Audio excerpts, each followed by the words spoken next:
Hello friends, मैं Vinod Kumar tech TRS BK study पर आप सभी का फिर से स्वागत करता हूं। दोस्तों, आज हम Mahavir quiz and test centre Sasaram के द्वारा चलाया जा रहा सेट का अगला भाग लेकर आए हैं। यदि आपने इसका पिछला पार्ट नहीं देखा है तो इसी वीडियो के डिस्क्रिप्शन में उसका लिंक दिया है, आप वहां से जा करके उस सेट को जरूर देख लें। यदि आप आने वाला कोई भी एग्जाम से एनटीपीसी हो या ग्रुप डी या बिहार एसआई या बीएसएससी या डीआरडीओ एमटीएस में से कोई भी आप एग्जाम देने वाले हैं तो ये सेट आपके लिए बहुत ही महत्वपूर्ण साबित होगा। हम यहाँ पर इसके साइंस, जनरल अवेयरनेस और करंट अफेयर्स के क्वेश्चन को डिस्कशन करेंगे। तो चलिए बिना टाइम गए इस वीडियो को हम यहाँ पर शुरू करते हैं। यहाँ पर आपका पहला प्रश्न है कि कौन बीजगणित के क्षेत्र में अपने योगदान के लिए विशेष रूप से जाने जाते हैं। तो यहाँ पर आपका उत्तर होगा ऑप्शन नंबर डी, भास्कर जो है बीजगणित में अपने योगदान के लिए जाने जाते हैं। यहाँ से रिलेटेड एक दो प्रश्न और हम देख लेते हैं। यहाँ पर आपका एक प्रश्न बनता है कि ये त्रिकोणमिति का जनक किसे माना जाता है। तो ध्यान रखें, त्रिकोणमिति का जनक आपका आर्यभट्ट है। ये प्रश्न भी बनता है। और एक प्रश्न यहाँ पर बनता है आपका कि ज्यामिति का जनक किसे माना जाता है। तो ये यूक्लिड को माना जाता है ज्यामिति का जनक, ज्यामिति का पितामह। और एक यहाँ से प्रश्न बनता है आपका कि कलन शास्त्र यानी कैलकुलस का जनक किन्हें माना जाता है, कलन शास्त्र या कैलकुलस। तो ध्यान रखें, वो सर आइजैक न्यूटन को माना जाता है कलन शास्त्र का जनक, जो कि भौतिकी के पितामह जाने जाते हैं। चलिए अगला प्रश्न देखते हैं। अगला प्रश्न यहाँ पर है कि इल्बर्ट बिल विवाद किस वायसराय के कार्यकाल में उभरा था। यहाँ पर आपका उत्तर होगा option number C, Lord Ripon के शासनकाल में। अगला प्रश्न संख्या 3 कि भारत की राष्ट्रीय आय का प्रमुख स्रोत कौन सा है। तो यहाँ पर होगा आंसर आपका ऑप्शन नंबर बी, सेवा क्षेत्र। अगला प्रश्न संख्या 4 है आपका कि हिंदू वृद्धि दर किससे संबंधित है। यहाँ पर आपका उत्तर होगा ऑप्शन नंबर सी, राष्ट्रीय आय से। अगला प्रश्न आपका है प्रश्न संख्या 5 कि अब तक कितनी बार राष्ट्रीय आपातकाल की उद्घोषणा की गई है। यहाँ पर आपका होगा तो राष्ट्रीय आपातकाल की उद्घोषणा जो आपका है अभी तक 3 बार हुआ है, ऑप्शन नंबर सी। चलिए अगला प्रश्न देखते हैं। अगला प्रश्न आपका है कि ग्रीनविच रेखा से क्या तात्पर्य है। तो यहाँ पर उत्तर होगा ऑप्शन नंबर बी, 0 डिग्री देशांतर। 0 डिग्री देशांतर को ही नाम दिया गया है ग्रीनविच रेखा। और यहाँ पर एक प्रश्न आपका बनता है कि भारत में समय का निर्धारण कहाँ से होता है। तो ध्यान रखें 82.5 डिग्री पूर्वी देशांतर, जो कि इलाहाबाद के नैनी से गुजरती है। चलिए अगला प्रश्न देखते हैं। अगला प्रश्न संख्या 7 आपका है कि फ्री ट्रेड पुस्तक के लेखक, फ्री ट्रेड टुडे पुस्तक के लेखक कौन है। तो यहाँ पर आपका उत्तर होगा option number A, Jagdish Bhagwati. चलिए अगला प्रश्न देखते हैं। अगला प्रश्न है प्रश्न संख्या 8 की विश्व में चुकंदर की चीनी का सबसे बड़ा उत्पादक देश कौन सा है। यहाँ पर आपका उत्तर होगा ऑप्शन नंबर ए, रूस जो है विश्व में चुकंदर के चीनी उत्पादन करने में सबसे नंबर 1 है। चलिए अगला प्रश्न देखते हैं। अगला प्रश्न आपका प्रश्न संख्या 9 की कपिल धारा जलप्रपात किस नदी पर है। यहाँ पर आपका उत्तर होगा ऑप्शन नंबर डी, नर्मदा नदी पर ये जो आपका है कपिल धारा जलप्रपात है। अगला प्रश्न संख्या 10 है कि सबसे प्राचीन वाद्य यंत्र कौन सा है। तो सबसे प्राचीन वाद्य यंत्र जो आपका है ऑप्शन नंबर सी, बीड़ा। अगला प्रश्न आपका है प्रश्न संख्या 11 अजंता चित्रकालय जो है आपका किस काल से संबंधित है। तो यहाँ पर आपका उत्तर होगा ऑप्शन नंबर डी, बौद्ध काल से। चलिए अगला प्रश्न देखते हैं। दोस्तों इस प्रश्न को थोड़ा सा देख ले। अजंता चित्रकला जो है चित्रकारी किस काल से संबंधित है।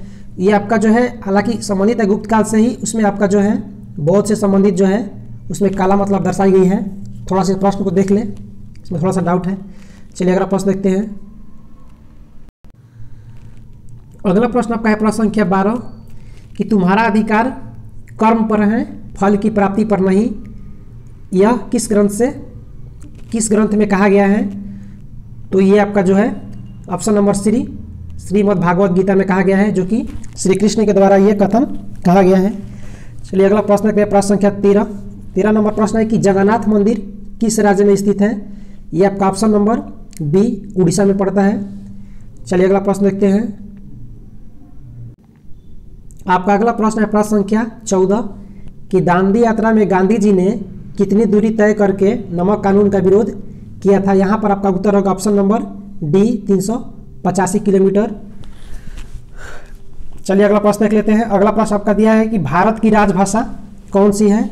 यहाँ पर आपका उत्तर होगा ऑप्शन नंबर बी। ध्यान रखें यहाँ पर हिंदी जो है भारत की राजभाषा है, शब्द को ध्यान रखें। चलिए अगला प्रश्न देखते हैं। अगला प्रश्न आपका है प्रश्न संख्या 16 कि न्यूटन मीटर किसका मात्रक है। यहाँ पर आपका उत्तर होगा ऑप्शन नंबर डी, ऊर्जा का। ऊर्जा का मात्रक जैसे कि आपको पता है कि जूल होता है और उसके बाद आपका अर्ग भी होता है, तो वही ये जो फार्मूला इसका है, जो कार्य का फार्मूला से तोड़ेंगे तो आपका न्यूटन मीटर आएगा। चलिए देख लेते हैं कैसे होता है न्यूटन मीटर। ये ऊर्जा कोई भी लेंगे तो ऊर्जा का फार्मूला आपका जिससे हो गया तो अब क्या होता है, तो जैसे ऊर्जा आपका होता है तो जैसे यहाँ पर आपका होता है कार्य बराबर बल गुणा विस्थापन। ये कार्य भी आपका एक प्रकार का ऊर्जा ही है, क्योंकि कार्य का ही मात्रक आपका होता है जो ऊर्जा का होता है। तो आपका जो बल हो गया, बल का मात्रक आपका न्यूटन हो गया, और यह जो आपका विस्थापन है उसका मीटर हो गया। इस प्रकार ये ऊर्जा का मात्रक सही है, न्यूटन मीटर भी होता है। चलिए अगला प्रश्न देखते हैं। अगला प्रश्न संख्या 17 है कि फूड प्रोसेसिंग हेतु प्रयुक्त होता है इसमें कौन सा रसायन। तो ध्यान रखिए फूड प्रोसेसिंग के लिए आपका इसमें होता है option number C, sodium nitrate. Sorry friends, यहाँ पर शायद आपका आंसर मिस्टेक किया गया है। फूड प्रोसेसिंग हेतु प्रयुक्त जो रसायन होता है आपका बेंजोइक अम्ल होता है, जो कि खाद्य पदार्थ को मतलब खराब होने से बचाता है। चलिए अगला प्रश्न देखते हैं। अगला प्रश्न आपका है कि रसायन विज्ञान का विकास सर्वप्रथम किस देश में हुआ था। यहाँ पर आपका ऑप्शन दिया गया है ईरान, चीन, इराक, मिस्र और जर्मनी। तो यहाँ पर आपका उत्तर होगा उत्तर मिस्र में हुआ है। अगला प्रश्न देख लेते हैं। अगला प्रश्न आपका है कि किस पौधे का वैज्ञानिक नाम सोलेनम ट्यूबरोसम है। किस पौधे का वैज्ञानिक नाम सोलेनम ट्यूबरोसम है। तो आपका आने वाला जो भी एग्जाम है उसमें इस तरह का प्रश्न बनने का बहुत ज़्यादा चांस है, क्योंकि पिछली बार एसएससी का जो भी एग्जाम हुआ उसमें बहुत सारे वैज्ञानिक नाम पौधे के पूछे गए। तो इन्हें भी ध्यान रखिए। यहाँ पर आपका उत्तर होगा ऑप्शन नंबर सी, आलू का आपका नाम है सोलेनम ट्यूबरोसम। अगला प्रश्न आपका है कि कंप्यूटर डाटा की सबसे छोटी इकाई क्या कहलाती है। प्रश्न संख्या 20, कंप्यूटर डाटा की सबसे छोटी इकाई क्या कहलाती है। यहाँ पर आपका उत्तर होगा ऑप्शन नंबर बी यानी बिट। चलिए अगला प्रश्न देखते हैं। यहाँ पर आपका अगला प्रश्न संख्या 21 कि प्राकृतिक गैस मुख्यतः रहता है। प्राकृतिक गैस में मुख्य रूप से क्या होता है, तो आपका इसमें मीथेन रहता है, और ध्यान रखें मीथेन का फॉर्मूला क्या होता है, तो CH4। चलिए अगला प्रश्न देख लेते हैं। अगला प्रश्न आपका है कि ऊंचाई मापने वाला यंत्र क्या कहलाता है, यानी कौन सा यंत्र जो है ऊंचाई मापने के लिए प्रयोग होता है। यहाँ पर आपका उत्तर होगा ऑप्शन नंबर बी, अल्टीमीटर। या जो आपका है बैरोमीटर जो है वह मंडलीय दाब मापने के लिए प्रयोग होता है। अगला प्रश्न आपका है कि नाभिकीय रिएक्टर में किसे मंदक के रूप में प्रयोग किया जाता है। प्रश्न संख्या 23 कि नाभिकीय रिएक्टर में किसे मंदक के रूप में प्रयोग किया जाता है। तो यहाँ आपका उत्तर होगा ऑप्शन नंबर बी, ग्रेफाइट को मंदक के रूप में प्रयोग किया जाता है। चलिए अगला प्रश्न देख लेते हैं। अगला प्रश्न आपका साइंस का ही है कि बॉयल के नियम में क्या स्थिर रहता है। तो यहाँ पर आपका जो ऑप्शन नंबर सी, जो बॉयल के नियम में होता है जो ताप स्थिर रहता है। और यहीं पर एक आपका प्रश्न बनता है चार्ल्स का नियम। तो चार्ल्स के नियम में ध्यान रखिए, चार्ल्स के नियम में आपका दाब स्थिर रहता है। ये दोनों प्रश्न अक्सर एग्जाम में पूछे जाते हैं, ध्यान रखें कि बॉयल के नियम आपका ताप। यहाँ से आप ट्रिक एक निकाल सकते हैं, बॉयल मतलब समझ सकते हैं, उससे रिलेटेड कर सकते हैं इसको। ताप याद करने के लिए छोटा सा कंसेप्ट।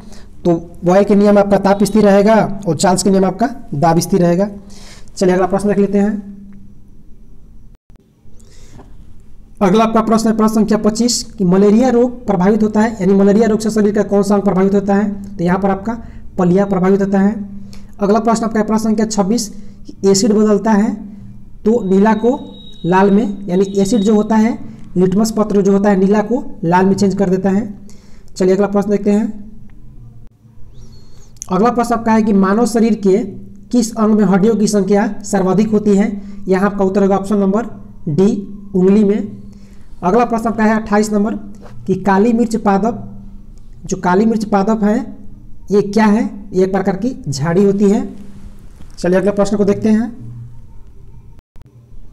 अगला प्रश्न आपका दिया गया है कि असत्य फल उत्पन्न होते हैं। तो असत्य फल जो भी आपको उत्पन्न होते हैं, ऑप्शन नंबर ए पुष्पक्रम से उत्पन्न होते हैं, और जो आपका सत्य फल होता है वो अंडा अंडा नहीं अंडाशय से सत्य फल आपका उत्पन्न होता है। अगला प्रश्न आपका है कि पानी की गंदगी से फैलने वाला रोग इनमें से कौन सा है? तो यहाँ पर आपका उत्तर होगा ऑप्शन नंबर सी, टाइफाइड जो है मेन रूप से पानी की गंदगी से ही फैलता है। अगला प्रश्न आपका है कि शुद्ध तत्व कौन सा इनमें से शुद्ध तत्व कौन सा है? कांच, सीमेंट, सोडियम, पन्ना। तो इसमें आपका जो सोडियम है शुद्ध तत्व है, जिसका फॉर्मूला आपका Na होता है। बाकी सभी जो है इसमें मिश्रण है। चलिए अगला प्रश्न देखते हैं। अगला प्रश्न आपका है कि अमोनियम क्लोराइड का जलीय विलयन कैसा होता है? तो ऑप्शन नंबर डी, क्षारीय होता है। अगला प्रश्न आपका प्रश्न संख्या 33 कि क्विक लाइम का रासायनिक सूत्र क्या होता है? यहाँ पर आपका उत्तर होगा option number A, CaO, calcium oxide. अगला प्रश्न आपका है कि कौन ठोस नहीं है? इनमें से कौन सा मतलब ठोस नहीं है? तो यहाँ पर आपका उत्तर होगा ऑप्शन नंबर डी, यानी पारद। पारा जो आपका है एक द्रव होता तो हालांकि आपका धातु है, लेकिन ये जो आपका है द्रव्य के रूप में रहता है। तो यहाँ पर एक प्रश्न आपका बनता है कि कौन सी धातु है जो द्रव्य रूप में पाई जाती है? तो ध्यान रखें पारा, और इसका जो रासायनिक सूत्र होता है Hg होता है। चलिए अगला प्रश्न देखते हैं। अगला प्रश्न आपका प्रश्न संख्या 35 कि मानव की पाचन नली लगभग कितने फीट लंबी होती है? यहाँ पर आपका उत्तर होगा ऑप्शन नंबर डी, 32 फीट। चलिए अगला प्रश्न देखते हैं। अगला प्रश्न आपका है कि विश्व हाथी दिवस कब मनाया जाता है? यहाँ पर आपका उत्तर होगा ऑप्शन नंबर सी, 12 अगस्त को। और अगला प्रश्न है प्रश्न संख्या 93 कि किस राज्य सरकार ने 2 अक्टूबर से अरुणोदय योजना लागू करने की घोषणा की है? यहाँ पर आपका उत्तर होगा ऑप्शन नंबर ए, असम सरकार। अगला प्रश्न आपका है कि विदेश सचिव कौन है? यहाँ पर आपका उत्तर होगा option number B, Harshvardhan Shringla. अगला प्रश्न आपका है 200 रुपये के नोट पर किसका चित्र है? तो पिछला बार जो भी आपका रेलवे का एग्जाम हुआ उसमें सारे नोट से कहीं ना कहीं क्वेश्चन बने हैं, तो एक बार आप सारे नोट को ध्यान से देख ले। यहाँ पर आपका जो उत्तर है ऑप्शन नंबर सी, यानी उस पर जो आपका 200 रुपये का नोट है उस पर आपका सांची स्तूप बना हुआ है। अगला प्रश्न आपका है कि वर्तमान में त्रिपुरा के राज्यपाल कौन है? यहाँ पर आपका उत्तर होगा ऑप्शन नंबर डी,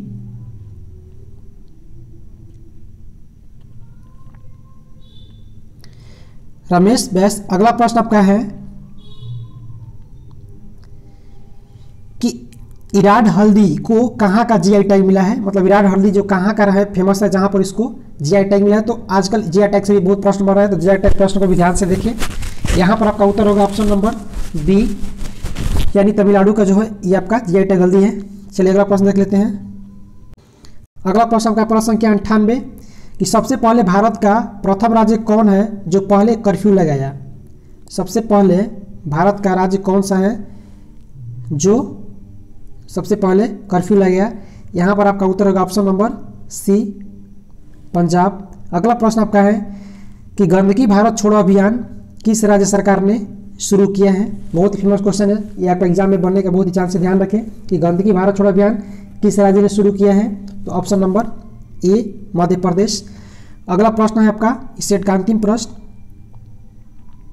कि वर्तमान समय में भारत के जनगणना आयुक्त कौन है? तो ऑप्शन नंबर सी जो आपका है इस समय विवेक जोशी भारत में वर्तमान में मुख्य जो आपका है जनगणना आयुक्त हैं। तो दोस्तों अगर आपको ये वीडियो अच्छा लगा तो प्लीज़ वीडियो को लाइक कीजिए, अपने दोस्तों में शेयर भी कीजिए, और अभी तक आपने हमारे चैनल को सब्सक्राइब नहीं किया है तो प्लीज़ चैनल को सब्सक्राइब करके बेल आइकन को प्रेस कर लें ताकि हर सेट का नोटिफिकेशन आपके पास पहुंचता रहे। ये वीडियो देखने का बहुत बहुत धन्यवाद। आपका दिन शुभ हो। धन्यवाद।